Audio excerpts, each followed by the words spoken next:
Afternoon, everyone. This is Tony from her Homestead Skills. It looks like it's been a very, very busy last few days. I'm sure that everyone has watched both Biden's step-down speech, Trump's rally, Kamala's rally. What else happened yesterday? Oh yes, Netanyahu. I think his was the best of all.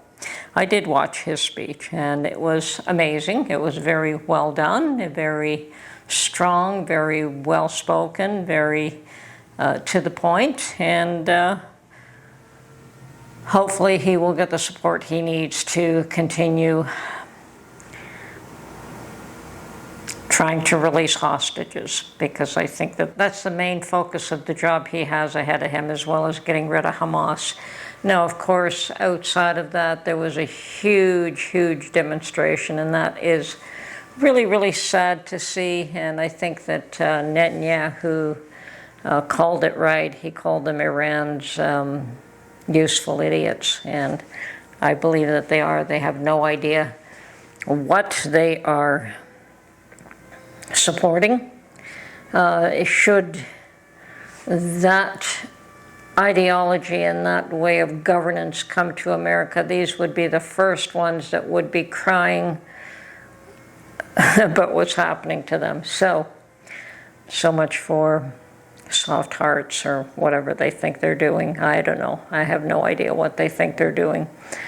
Unless it's just protest for protest's sake, because they've got nothing better to do. And youth can be like that. They just join the crowd for fun.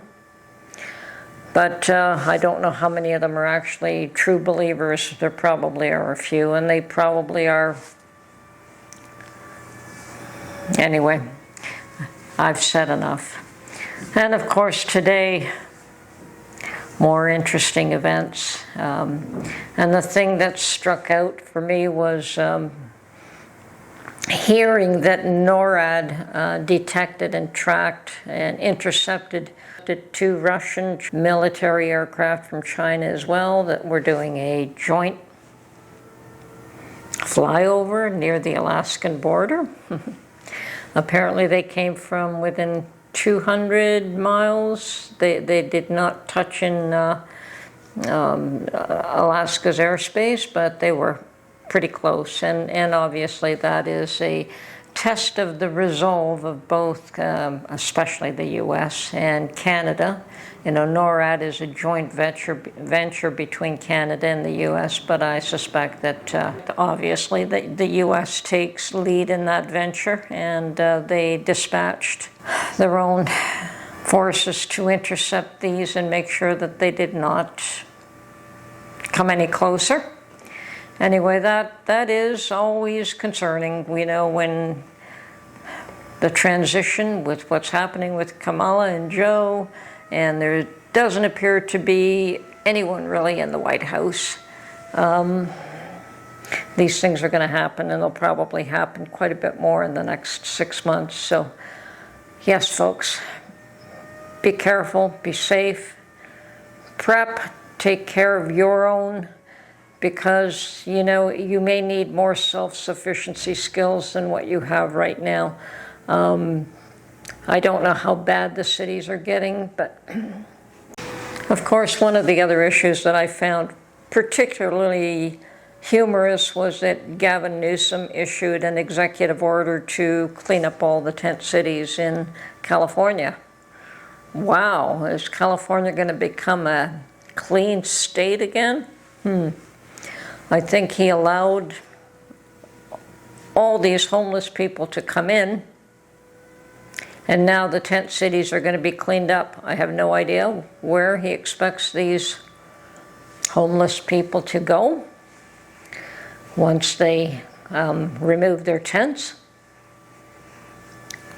That's going to be an interesting one, but yes, he has issued an order to clean it up, and perhaps he's getting ready to try to govern better so that 4 years from now he has a shot at the White House.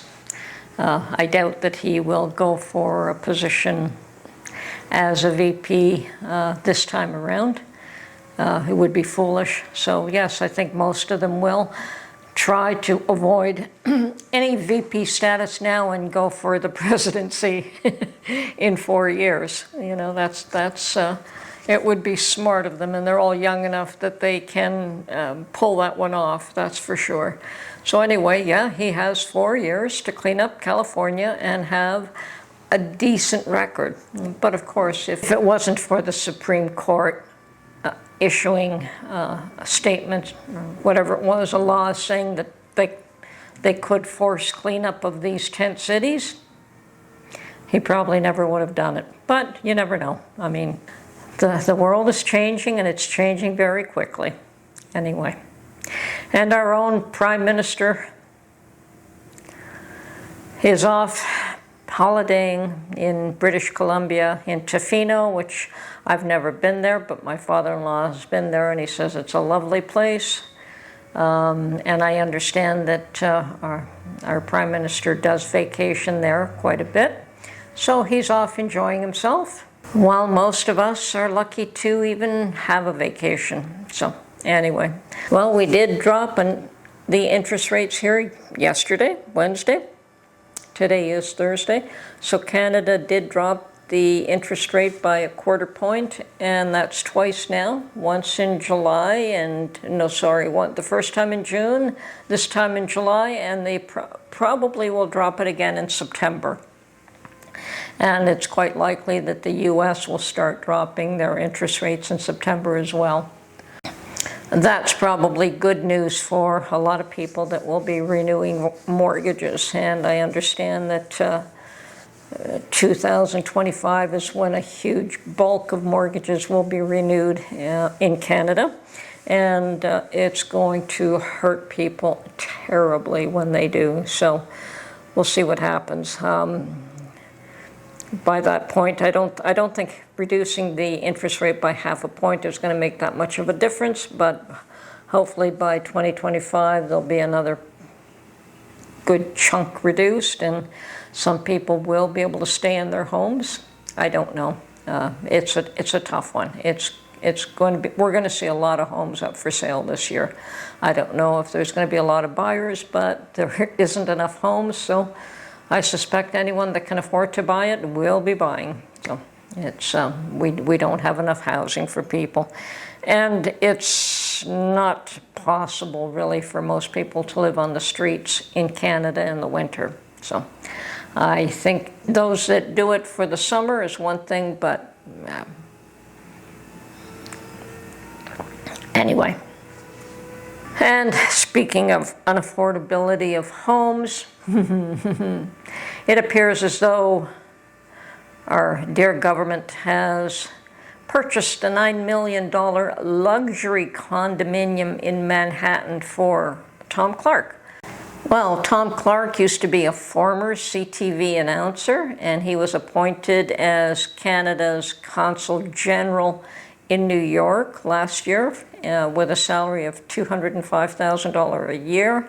And as a perk, they have just purchased this $9 million luxury condo for him in Billionaires Row. Interesting. Claiming that, oh yes, we do have another apartment in New York, and it's also in Manhattan, but it requires extensive renovation, and it would be too costly to fix it. So they'll be selling it. But they claim that the sale of the first one will pay for the one they just bought recently, the $9 million one. So what was that one worth now? Yes, the elites are living very well while most Canadians are worrying about paying rent, paying their mortgages, putting food on the table. So it doesn't change. It's the same everywhere. And this other apartment apparently is, right now it's home to Canada's ambassador to the UN, Mr. Bob Ray. I didn't know he was in New York. what do you know? That boy certainly does get around. Bob Rae used to be part of the NDP government at one point, and so yeah, now he's Canada's ambassador to the UN. Lucky him. And if the new condo is worth $9 million and they're going to sell the one Bob Rae lives in for money in order to pay for the $9 million, I wonder where they're going to put Bob Rae after that. They're going to buy a third one? I don't think they're going to put Bob Rae out on the streets, so it's all smoke and mirrors. It's all. But the fact that they just purchased this $9 million apartment will be investigated by other MPs, and they want to know why and those kind of dollars were spent and why the apartment had to be purchased where it did. But it's par for the course. What do they say? Some people are more special than others? Apparently that's true. And the rest of us are just lucky if we still have a roof over our heads. So that's the reality here. And the more things change, the more they stay the same. I hope things are going better for you folks in the U.S. Yes, there's a lot of turmoil there. It hasn't quite begun here, but it looks like it's starting to. It looks like people are starting to open their eyes and see what is actually occurring everywhere. And yes, I know, I don't believe that Trudeau will make it next time around. He may make it to the end of his term, and there are reasons for that, but I don't think he'll make it beyond. And any choice to replace him isn't all that good, so it'll likely be a Conservative government in Canada in a year from now. But that's going to be a tough one for that man. It's to clean up the mess with the debts that we have, with the problems that we have. I don't see that being an easy problem for any of North America. For Canada or the US, I think that whoever is in power is going to have a lot of issues to deal with. But God help us all. Anyway, this is Tony from her Homestead Skills. Stay safe. Keep an eye on what's going on. Do not ignore it. Try not to let it disturb you. I mean, yeah, people get all attached, and we can't let that happen. Remember that always God is in control. He knows what's happening. He's got his finger on the pulse of everything, and he will make whatever, he will cause whatever his will is to occur. Whether it's to chastise people until they turn back to him. Personally, I believe that's got a lot to do with it. That's been his way in the past, and it's probably his way in the present. Anyway, be safe, pray, look after yourselves, and we'll talk to you soon. Bye for now.